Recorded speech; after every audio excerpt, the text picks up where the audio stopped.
Gulpur camp Kotli, यह LOC से 30 kilometre दूर था।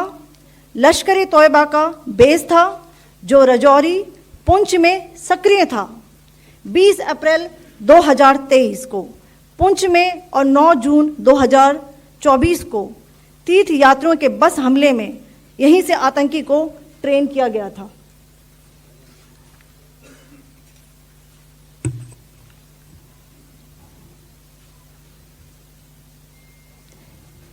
बरनाला कैंप बिंबर, ये एलओसी से 9 किलोमीटर दूर है। यहां पर हथियार हैंडलिंग, आईईडी व जंगल सर्वाइवल का प्रशिक्षण केंद्र था। अब्बास कैंप कोटली,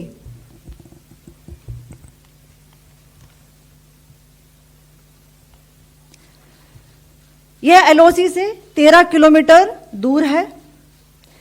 लश्कर ए तोयबा का फिदाइन यहां तैयार होता था। इसकी कैपेसिटी 15 टेररिस्ट को ट्रेन करने की थी।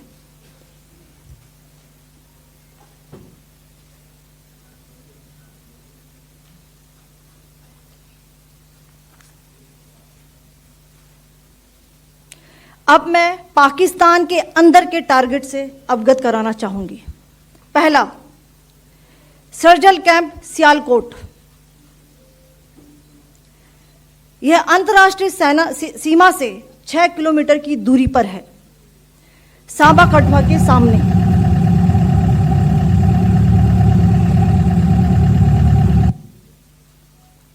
मार्च 2025 में जम्मू एंड कश्मीर पुलिस के 4 जवानों की जो हत्या की गई थी, उन आतंकवादियों को इसी जगह पर ट्रेन किया गया था। दूसरा, महमूना जाया कैंप सियालकोट, यह 18 से 12 किलोमीटर आईबी से दूर था। हिजबुल मुजाहिदीन का बहुत बड़ा कैंप था। यह कठुआ जम्मू क्षेत्र में आतंक फैलाने का नियंत्रण केंद्र था। पठानकोट एयरफोर्स बेस पर किया गया हमला भी इसी कैंप से प्लान और डायरेक्ट किया गया था। मरकज ताइबा मुरीद के, यह आईबी से 18 से 25 किलोमीटर दूरी पर है। 2008 के मुंबई हमले के आतंकी भी यहीं से प्रशिक्षित हुए थे। अजमल कसब व डेविड हेडली भी यहां ट्रेन हुए थे।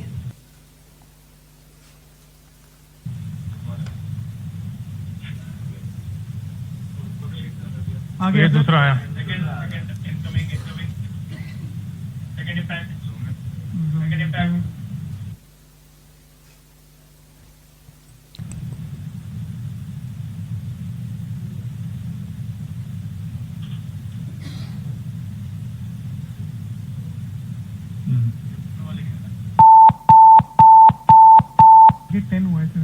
टारगेट 10 हुआ, एंक्लोजर सेम ही है।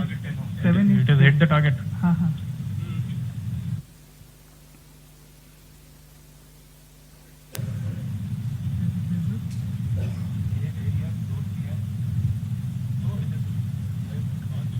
आ गया sir, impact.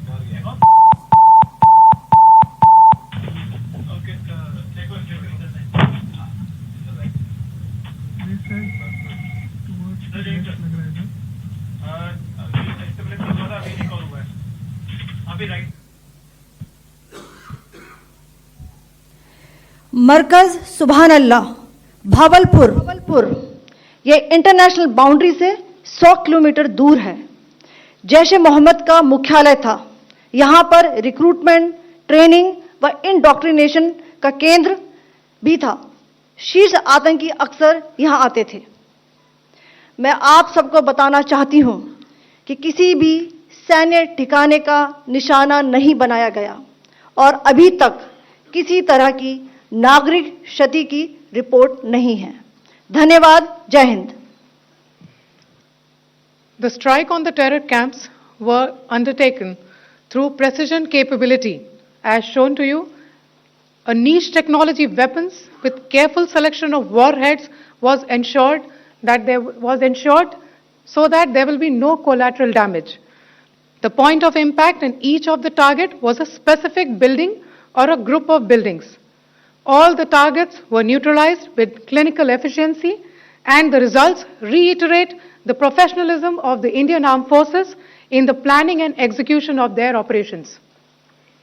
No military establishments were targeted. India has demonstrated considerable restraint in its response.